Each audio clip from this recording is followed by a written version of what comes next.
You in the sales game and having problems during COVID? Looking for some help and some resources that'll take your game to the next level?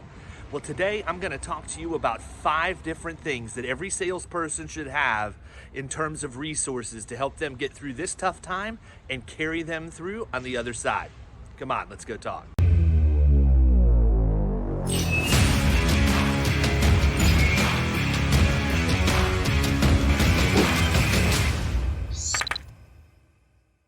Listen, it's no secret, these are challenging times. I get it. We're experiencing the same thing at my agency. In my book, The Extra 2 Minutes, I give salespeople a ton of tools that they can use to take their game from ordinary to best in class, just like that. I'm going to talk to you about 5 of those today. One of the first things that I do with any prospect is I take the time to research that prospect. One of the ways I do this is with Reference USA. So tool number 1 is going to be your library card, because Reference USA is a free database that you can use through your local library if they have it. If they don't, it's okay. Find another library close that does. It's free. It's worth the drive if you have to take 15 minutes to go get a card from another library. Reference USA is a database that will give you a ton of demographic information about your prospect. You really don't have to go any further than that to get everything you need. Now listen, it's not always 100% accurate. Actually, it's probably 80% accurate if I had to guess, but it's enough to let you know, yeah, this is somebody I need to talk to. Once you have them researched, you have to plan on how you're going to get in front of them. Listen, you don't have to have the highest cost, best CRM out there. But you do need to have a way to get stuff to people, and you have to have a way to measure it. So if your agency is not in a position to spend the money on a CRM right now, have at least a MailChimp account or MadMimi or something like that where you can get a weekly or monthly newsletter out. And if you have very specific current events that need a single email, you can push that out to everybody on your email list. You might be a one-man shop. Heck, I was a one-man shop for 18 months. I had to cobble as much together as I could in order to do this. But having a basic email platform that you can measure open rates, bounce rates, and all of that stuff is huge. The third thing I'm going to tell you is you got to have a good website. Listen, your website is so important because that's where people are interviewing you before they ever reach out to hire you. You got to have content on that site. It has to be evergreen content. Sure, you can have some sprinklings of current events in there, but at the end of the day, what's really going to drive your search engine optimization and the amount of traffic that you get to your website is that evergreen content. Those questions that people are constantly searching for the answers to, you have the ability to provide those. Write a quick article on it. My buddy Bradley Flowers said when he was on the Power Producers podcast with us that any time one of his people gets the same question twice, it automatically becomes a piece of content. They keep pads by their desks, pencils, and they just jot it down anytime they hear that.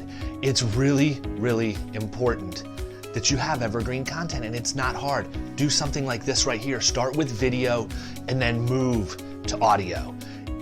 Then move to written. Get everything out there, because what I can tell you is you can get so much out of one piece of content if you repurpose it correctly. The fourth one I want to talk to you about is a website called mailtester.com. Mailtester.com is where you can go and enter any email address, and it will ping the server to determine whether or not that email address is accurate. One of the biggest issues we have in the sales game is we can't get the email on the right person, right?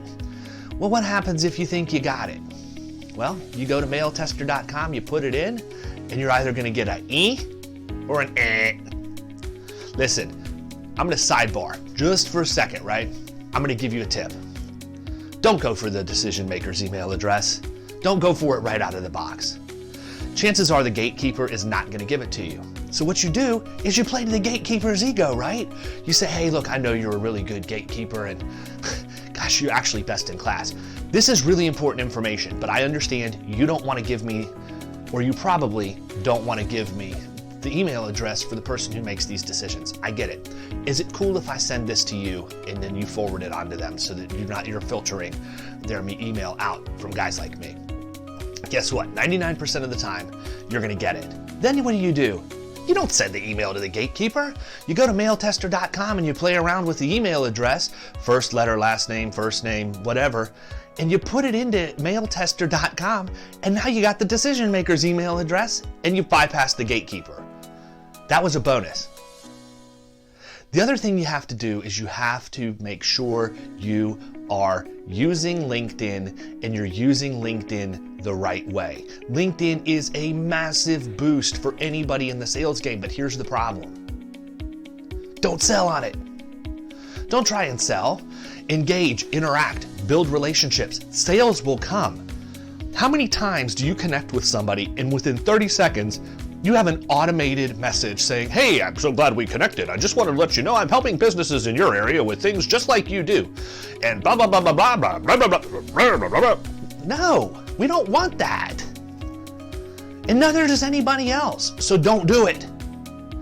Connect, interact, create events, create groups, be a subject matter expert, share your stuff, share your evergreen content, share content from other people, comment on other people's things, comment on your own things. Do everything you can to build up your presence on LinkedIn and manipulate that algorithm. Listen, some of this stuff sounds basic, but you're not doing it. This is a great time to slow down and look at all of the things out there that we're not doing, add them to the regimen, make them a habit, and push our game to the next level for the foreseeable future.